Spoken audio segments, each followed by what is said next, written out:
Ever since I was a little boy, I saw them, not ghosts, not really, more like echoes, shimmering translucent impressions of things that had happened, moments frozen in a different kind of time.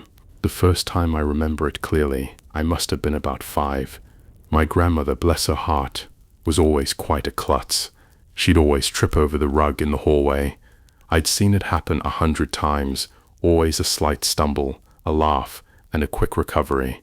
But one afternoon, as I walked past that rug, I saw it, a faint, silvery outline of her foot, perfectly still, just hovering an inch above the floor. And then, another, a little further, mid-fall, like a series of snapshots, suspended in the air. I felt a strange pull, a sort of mental twitch, and suddenly the echoes sharpened. I could see the faintest ripple in the air around them, a distortion that wasn't there before. It was like I'd zoomed in on time itself. My grandmother, bless her, was in the kitchen, making her famous apple pie, completely oblivious. I remember staring at those ghostly footprints, mesmerized. I traced the first one with my finger, a strange chill running through me.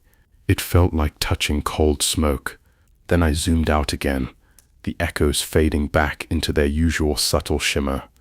I used it, of course, not for anything grand, not at first, just little things. My older brother Mark was always hiding his comic books. I'd just focus, feel that mental twitch, and there they were, faint, almost invisible outlines of his hands, placing a comic behind a specific book on the shelf. Once I was sure where they were, I'd just zoom out and grab them. Mark would stare at me, utterly bewildered, swearing he'd hidden them perfectly. "How do you always know?" he'd demand, his voice a mix of frustration and awe. I'd just shrug, a mischievous grin on my face, and say, "I have my ways." I always returned them, of course, mostly. As I grew, I learned that this wasn't something everyone could do. And I also learned there were limits. When I zoomed in on these echoes, the world around me seemed to become incredibly still, not frozen like a picture, but as if all the usual hustle and bustle just quieted down. Sounds became muffled, movements slowed to an almost imperceptible crawl. It was like living in a world of slow-motion shadows, while I moved at my normal speed, but I couldn't interact with anything in the present, not truly. If I tried to push a door while zoomed in, it would feel like pushing against solid rock, unyielding. People in the present were like statues, their movements stretched out over what felt like eternities.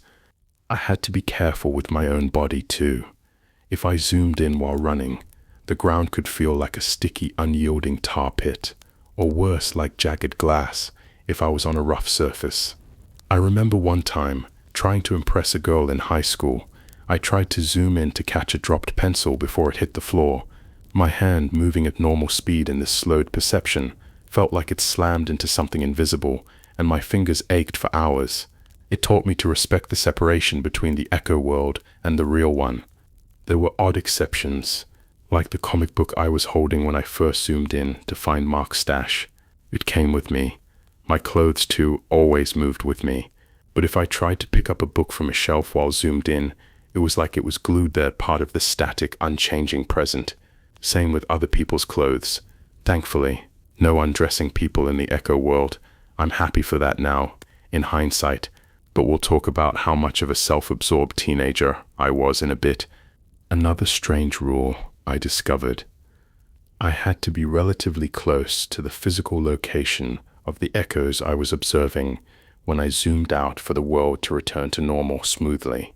Otherwise, it felt jarring, like a skipping record, or one of those glitchy videos you see online where it freezes for a few seconds, then rushes to catch up.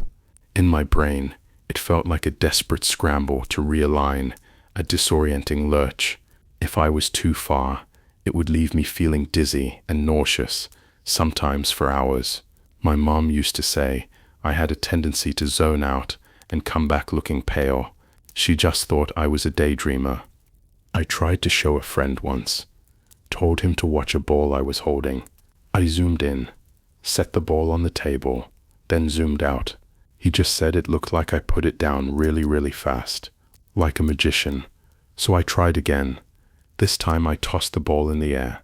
Once it left my hand and rose an inch, it seemed to hang there, a frozen sphere in my zoomed-in perception. My friend just saw me toss it up and then blink. He swore it just disappeared for a split second. I picked up the ball, zoomed in again, and tried to carry it to the other side of the room. But when I tried to zoom out, nothing happened. I was stuck.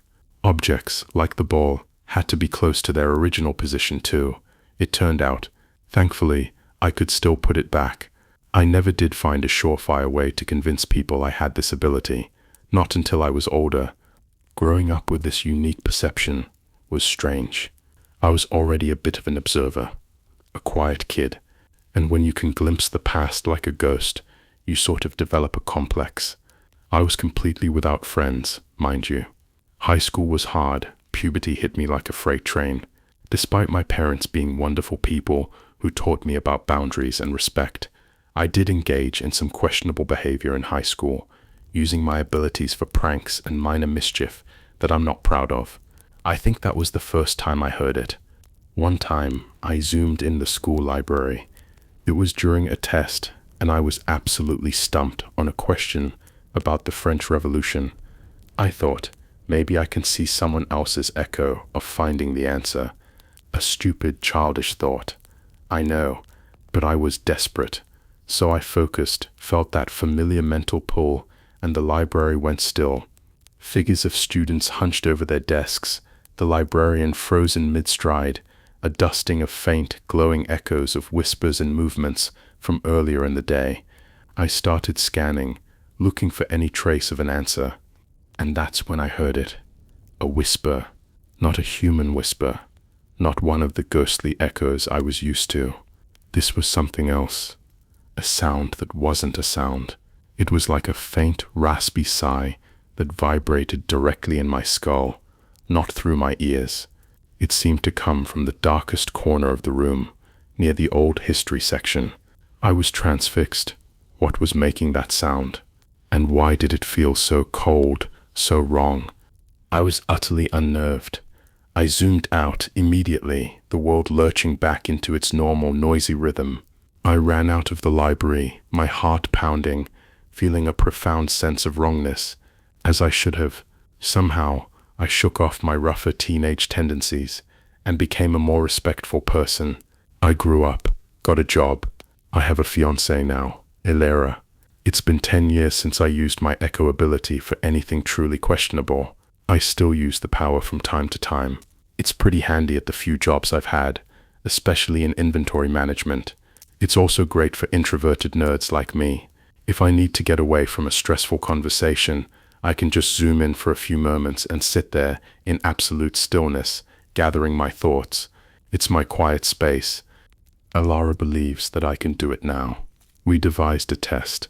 She'd write things onto a sticky note and place it face down on a glass table. While keeping her eyes on me, sitting across the room, she'd tell me she was ready. I would zoom in, crawl under the table, and read what she wrote before returning to my seat, zooming out and reciting what she'd written.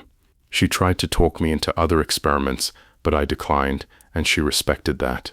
I just wanted to live my life. So we did. That brings us to now. Something has changed. About a month ago, I zoomed in the middle of getting yelled at by my boss. I spent some time mentally telling him where he could shove his citations, and screaming obscenities before wandering the office for a time. I grinned when I saw I'd caught a coworker, Gary, in the midst of playing a game of solitaire when he was supposed to be working. I stopped to look out a window, staring at the perfectly still street outside, wrestling my anger under control, and preparing to return to my boss to let him finish his tirade. I walked past my solitaire-playing friend Gary, and when I glanced at his computer screen, I noticed something off. It was turned off. At the time, I kind of just assumed I'd mixed up coworkers, so I sort of ignored it. When I got back to the boss's office, I swore his coffee mug was turned in a different direction. Before I could read the writing on his coffee mug, "No one cares, work harder." Yeah, he's that kind of jerk. Now from that position, all I saw was the black of the other side. This guy always keeps his mug face out to remind his underpaid underlings that they should be doing more for him. And also I saw the exact writing when I first zoomed in on this moment. Why couldn't I see it now? I couldn't move the cup or anything, so what else could I do? I zoomed out and let the idiot keep yelling at me. He made sure to turn his cup to tell me to work harder as I left the office. Out of curiosity, I checked in with my solitaire friend. His computer had crashed. Poor guy lost a really important report he was working on. He had to redo it. Not sure why he was playing solitaire. I convinced myself nothing was wrong, that I just made mistakes. Someone else was playing solitaire, and I just imagined I'd seen the words on the boss's coffee cup. But things like that have been happening more frequently. Small things I could easily miss. Every time I zoom in now, I'll notice something. At home, my toothbrush will be slightly askew, or a book will be on the shelf at a different angle. I was driving myself nuts with it. I kept trying to convince myself I was just being paranoid. Nothing can move when I'm zoomed in. Nothing but me and what I'm actively holding. But last week, something happened that's never happened before. I zoomed in so I could wander around outside. The still town is just sort of fascinating. I was strolling along, and all of a sudden, there it was. A hum, a low, resonant hum. There was never any noise before. Even my own feet made no sound as I walked about in the stillness, but I heard it, clear as day. It was a deep, guttural vibration. It seemed to emanate from the old abandoned clock tower in the town square. I've never been so scared in my life. The world was still. I'd wandered through the frozen moments of people going about their day thousands of times. It had always been my space, my sanctuary. But now, something else was here. How could anything make a sound if I was in the stillness? I ran. I bruised myself on a lamppost, which felt like slamming into an invisible wall as I weaved through the frozen crowds. I'd never been afraid of the still people before, because I knew they couldn't do anything. But now, any one of them could have made the hum. Maybe some were only pretending they were still. Who made that sound? Finally, I made it back to my original spot. I stood there panting, trying to zoom out so I wouldn't feel so alone. But for a brief moment, I couldn't. I glanced around with a sense of growing dread, and that's when I saw something else move within the still cityscape. It was only a flicker, a distortion in the air, like heat shimmering off asphalt, but cold. It wasn't human. It was a shifting, translucent void, darker than the deepest night, yet somehow see-through. Its edges rippled, like looking through a warped pane of glass, and in its center 2 pinpricks of light, like distant burning embers. It was the same chilling presence I felt in the library all those years ago. Somehow I knew that, and it wasn't still this time. Our eyes, or where its eyes ought to be, met. Then everything started moving, and the distortion vanished. I started screaming, right in the middle of the sidewalk. I refused to zoom in ever again. I hoped that whatever that thing was, I left it trapped in that still moment. But who knows? If I zoom in again, maybe it will be in the next still moment, waiting for me. I don't think it's safe there anymore. My sanctuary is gone, but it can't reach me here, right? Well, I'm not so sure. My fiancée Alara is now convinced our house is haunted. She says she keeps seeing a shadowy flicker at the edge of her vision. Her possessions keep moving, toiletries, knickknacks, some of her clothes. I tried to tell myself it wasn't the void thing. She thought it was a stalker at first. I rolled with that and started watching out for other clues. But then she saw the pinprick lights. She shrieked when it happened. She said she saw them at the foot of our bed. It happened again the next evening. We spent the day distracting ourselves, then the evening brainstorming ideas. Eventually, she left to take a shower, while I looked for void figures online. Minutes after I heard the water shut off, I heard her scream. I zoomed in and ran to her. By some miracle, she hadn't closed the door as she dressed herself after her shower, so I was able to run right into the room. There she was. She dropped her towel and was recoiling in terror. She stood there still, reeling away, about to fall backwards. I followed her gaze. There was the void thing. and it wasn't a flicker anymore. It stood there in the room, a swirling, shadowy mass, impossibly dark, with those two burning pinpricks where eyes ought to be. It wasn't still.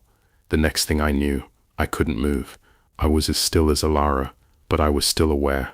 I could only watch helplessly as its shadowy mass rippled and it slowly, deliberately drifted towards her. It moved behind her, out of my sight. I heard a faint, sucking sound, like air being pulled into a vacuum. A minute later, I could move again. The world was still. I scoured the house for that thing, but I couldn't find a trace. What had it done? I returned to the bathroom and stared helplessly at Alara. She was going to fall. She'd slipped when she saw that thing.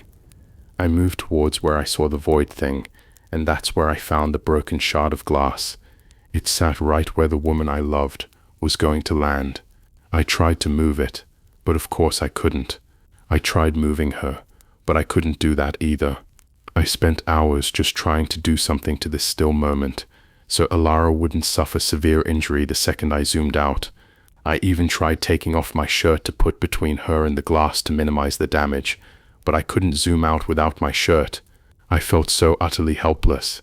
With nothing else to do, I went back downstairs to zoom out and sprinted up to the bedroom to aid my terrified fiancée. I already had emergency services on the way. I found her crying on the ground, clearly in significant pain. She'd sustained a deep wound to her wrist from the broken glass. She's in recovery now. I acted fast enough that they managed to save her. They closed the artery, and she's receiving donor blood. That thing put the glass there. I know it. It tried to harm her. It's been 3 days since then. In that time, 3 different people have suffered strange, fatal accidents in our town. Bizarre incidents. 1 in a million chances that people could perish in such unusual ways. But so far, we've had 3. An older woman stumbled in a peculiar way, falling forward onto her desk. A man stepped out of his pool and tripped over a misplaced pool float, somehow making contact with his fuse box.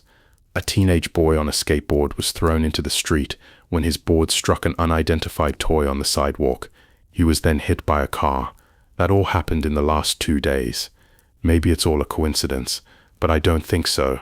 I'm not sure what this thing is, or where it came from, but it has control over these echoes even more than I do, and it seems to delight in chaos. I worry that I'm the one who caught it here somehow. As far as I know, it's still out there. I'm going after it. I have to try and stop it. It might come back for the woman I love. It's more powerful than me, but maybe I just haven't figured out all that I can do. I'm sorry, Alara. I hope I'll be back soon. For anyone who hadn't heard, my fiancé claims he can see echoes, and that some sort of entity appeared from one of his still moments. He's been missing for 3 weeks now. I've been trying to find him since I got out of the hospital. I guess he forgot that he gave me his Reddit password. I finally found his story and his farewell. His name is Alex. He's a really sweet guy. We were going to get married sometime next year. I didn't know what to think about the ability he had. On some level, I think I always thought it was some kind of magic trick he could do. It bothered me a little that he seemed to really believe in it, though. But the thing was, I could never disprove it. I tried writing things on the other side of the house before asking him to go read them, and every time he'd look at me, smile, and recite what I'd written, word for word, like he was just pulling it out of my head. If he could really see echoes or whatever he called it, I have no idea what he's doing as a regular office worker. He works in accounting. If he could do that, shouldn't he be employed by some secret agency as some sort of paranormal scout?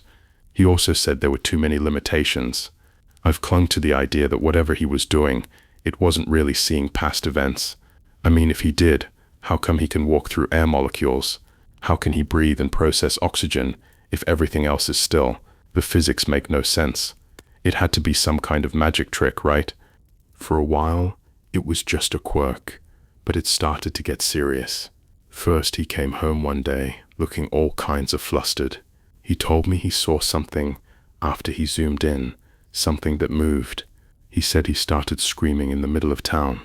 I actually got a text from a friend who saw it happen, asking if he was okay, so he definitely screamed in public. Then he told me all about the void thing. I'm pretty good at reading people, He was scared of something, but what could he have seen if his powers weren't real?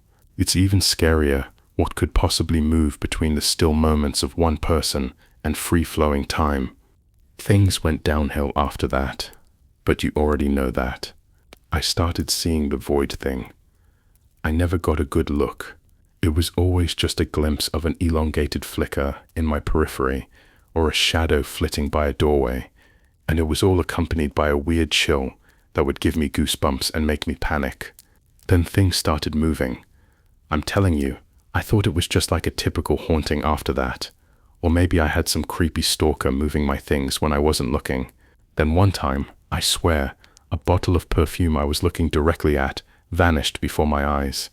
It just blinked out of existence and left me wondering whether it had ever been there in the first place. Alex said he couldn't move things like that, so was it his void thing? Then came that night. That night I truly saw the void thing for the first time. I saw it clearly, and it was even worse than Alex described. It was reaching for me with shifting, ethereal tendrils, and those two pinprick lights seemed to suck in the air around them. And there was a mouth, just a little, jagged tear in its darkness, filled by the same intense, burning light as its eyes, which gave it this weird, gaping maw. I screamed, fell, and almost suffered severe injury when I landed near a broken piece of glass. Alex got me to the hospital. I remember him telling me he loved me. That was the last time I saw him. He was in contact for maybe a week. I kept trying to convince him to come home. His responses got erratic. Then they stopped. A day later, the void thing reappeared right in my face. I stepped out of the shower, and there it was. Its flesh was like a black void, but its eyes were like burning pinpricks leading to pure searing light, just like Alex described. My body froze, but I was left aware. I couldn't move my eyes. I couldn't breathe. I couldn't do anything. Soon it was inches from me. I could taste it. Since I couldn't breathe, I couldn't smell it or anything, but its rank, metallic aura poured over me all the same and stained my tongue. It tasted like nothingness. I was forced to stare into its eyes, and I saw something in them, something in the endless light. I'm trying to think of the words to describe what I saw, but I can't. There was a sudden crash and a world of noises, and suddenly I could move again.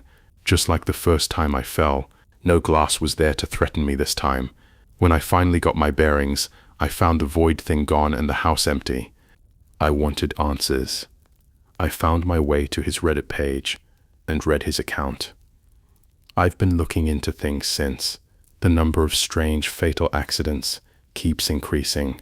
Does that mean Alex failed?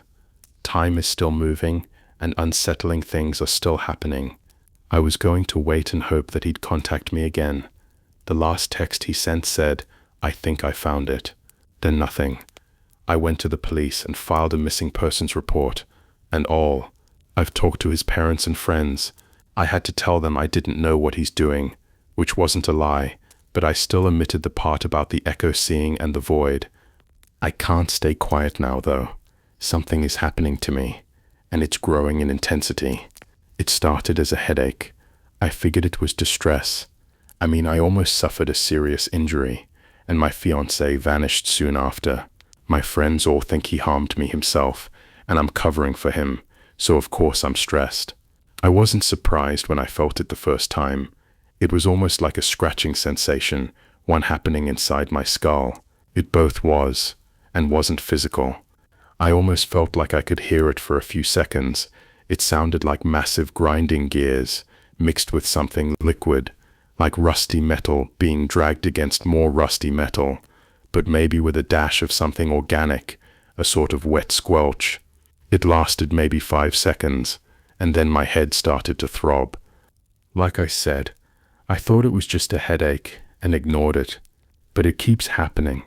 It almost seems to happen at random times. I haven't figured out a pattern yet. I'll just be staring into space.